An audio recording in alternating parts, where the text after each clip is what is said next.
გაგაცნობთ რამდენიმე სტატისტიკურ მონაცემს საქართველოში 2018 წლის პირველ კვარტალში 1428 ავტოსაგზაო შემთხვევა მოხდა. აქედან სიმთვრალით გამოწვეული 54 ავარია საქსტატის მონაცემებით. ამ პერიოდში დაიღუპა 107 ადამიანი და დაშავებული 1986. ცნობისთვის 2017 წელს 6079 ავტოსაგზაო შემთხვევა მოხდა, დაიღუპა 517 და დაშავდა 8461 ადამიანი. რაზე მეტყველებს ეს სტატისტიკა და რა რეკომენდაციები აქვთ სამოქალაქო სექტორში? ამის შესახებ საუბარს ჩვენ უკვე სტუმართან ერთად განვაგრძობთ.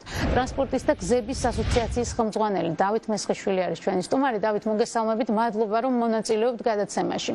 გამარჯობა. ჩვენ გვაქვს ეს სტატისტიკა.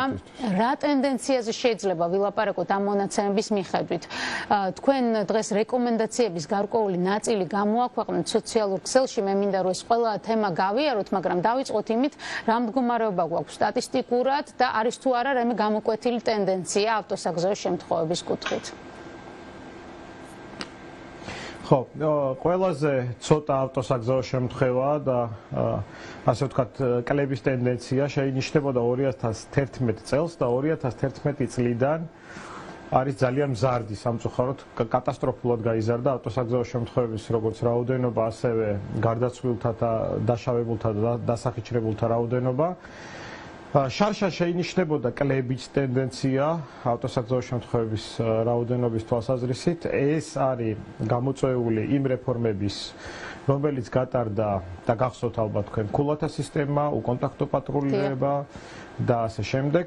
ეს იყო ერთგვარი დამხმარე საშუალება იმისთვის, რომ ავტოსაგზაო შემთხვევების რაოდენობა შემცირებული იყო, თუმცა ჩვენ მაშინვე ვამბობდით, რომ რიგ შემთხვევებში იქნა არასწორი გადაწყვეტილებები მიღებული და მაშინვე ვამბობდით კიდევ ერთ რამეს, რომ თუ რეფორმები არ გაგრძელდებოდა და არ მოყვებოდა ამას მეორე და მესამე სერია, უახლოეს პერიოდში ისევ დაიწყებოდა ზრდა ავტოსაგზაო შემთხვევების. ანუ მიუხედავად იმისა, რომ ტენდენცია შარშან იყო გარკვეულწილად დადებითი, მაინც როგორ შეიძლება ხო ვთქვათ, რომ 550-მდე ადამიანის გარდაცვალება რაიმე დადებითი ნიშნავს. თუმცა თქვენ პრობლემას ხედავთ სტატისტიკის წარმოებაშიც. დავით, რა პრობლემა არის აქ? რატომ მიგაჩნიათ, რომ არც ისე სანდოა ეს მონაცემები? ნამდვილად.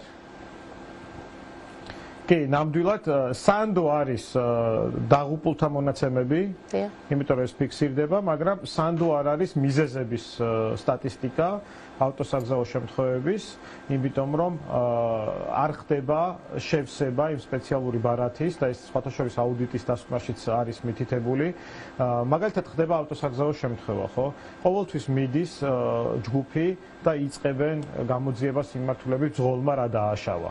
ამ დროს მსოფლიოში არის უკვე პრაქტიკა, რომ ხდება ავტოსაგზაო შემთხვევის ადგილზე კომბინირებული მიზეზების შესწავლა. მაგალითად, თუ ძღოლმა გადააჭარბა სიჩქარეს და მოხდა ავტოსაგზაო შემთხვევა, ამავე დროს ადგენენ ავტომობილი ტექნიკურად გამართული იყო თუ არა. ამავე დროს დგინდება გამწვანების რაღაც ძოლი ხო არ უშლიდა ხელს, ტროტუარი ხო არ უშლიდა ხელს, ან გარეგანათების პრობლემა ხო არ იყო, ან ასფალტის ზედაპირის და ასე შემდეგ. ჩვენთან ამ მიზეზების დადგენა არ ხდება და რაც ზოგადად ვიცით არის მხოლოდ არასწორი მანევრირება, რაც შეიძლება ყველაფერი იყოს და ვიცით რომ არის სიჩქარის გადაჭარბება. ანუ ეს არ არის სტატისტიკის წარმოება, აღარ აკეთებენ ასე სტატისტიკას, აღარ აწარმოებენ ევროპის განვითარებულ ქვეყნებში, იმიტომ რომ ასეთი სტატისტიკით პრევენციის დაგეგმა არის შეუძლებელი. ანუ ჩვენ რო გქონდეს ზუსტი სტატისტიკა და ზუსტი მიზეზები ავტოსაგზაო შემთხვევის, შევძლებდით პრევენციული ღონისძიებების სწორად დაგეგმას, იმიტომ რომ დავადგენთ ეს ხომ არ იყო ტექნიკურად გაუმართავებელი, ეს ხომ არ იყო იქ შემდგომ ალბათ ჩვენ შავ წერტილებზეც ვისაუბრებთ,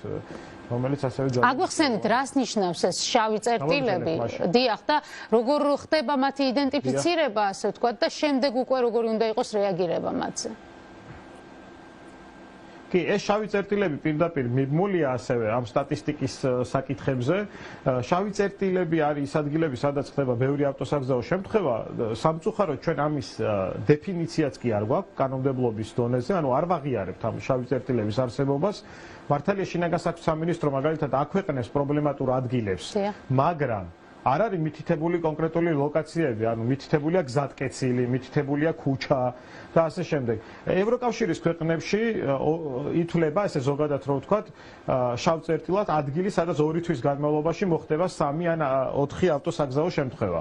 ჩვენ გვაქვს ისეთი ადგილები, მაგალითად ბელიაშვილის ქუჩაზე, სადაც კვირაში ხდება 3-4 ავტოსაგზაო შემთხვევა, არათუ 2 თვეში, ხო?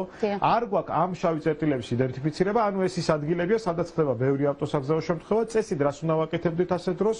უნდა გადიოდეს ექსპერტთა ჯგუფი და სწავლობდეს, რომ ძღოლის დაუშვათ დარღვევის გარდა, რახან ამდენი ავტოსაგზაო შემთხვევა ხდება ერთ ადგილზე, რა ტიპის პრობლემებია სხვა? არის თუ არა საგზაო ნიშნების სწორად, არის თუ არა გზისაფარი მოწესრიგებული, პარკირების სისტემა სწორად და ასე შემდეგ და ასე. ეს არ ხდება თქვენი მონაცემებით, თუ კი შინაგან საქმეთა სამინისტროსაც ხომ აქვს ეს სტატისტიკა, რომ ამ ადგილზე ხდება ხშირად ავტოსაგზაო შემთხვევა.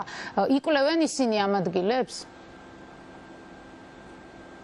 არა, ესეთი გამოკვლევა ამ ადგილების არ ხდება სამწუხაროდ, უფრო მეტიც ჩვენ ვიცით ქუჩები და მაგისტრალები და რაღაც გამზირები და კონკრეტული ადგილებიც არ არის დადგენილი ზუსტი ასე ვთქვათ მისამართებით.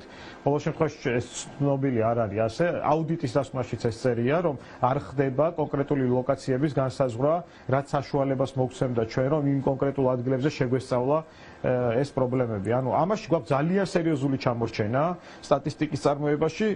ერთი შეხედვით თითქოს რა არის ხო სტატისტიკა და დავითვლით და ვიტყვით რა და ის გამო რამდენი შემთხვევა მოხდა. ესე არ არის პრევენციის განხორციელებისთვის ეს არის მნიშვნელოვანი. ჩვენ დღეს პრევენციას ვერ ვაკეთებთ და რომც დავიწყოთ პრევენციული ღონისძიებები, შესაძლოა ავწდეთ სწორ მიზანს, იმიტომ რომ სინამდვილეში ჩვენ ყველანი ვებრძვით შედეგებს, სიჩქარის გადაჭარბება შედეგია, მთვრალი პირის საჭესთან უკვე შედეგია.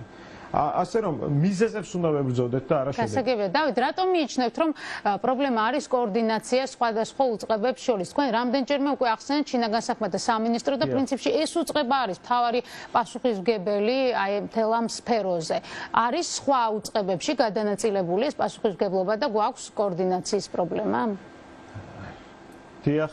ჩვენ როგორც წესი ავტოსაგზაო შემთხვევებზე გვახსენდება შინაგან საქმეთა სამინისტრო მხოლოდ და სინამდვილეში ქვეყანაში ტრანსპორტის პოლიტიკას განსაზღვრავს ეკონომიკის სამინისტრო.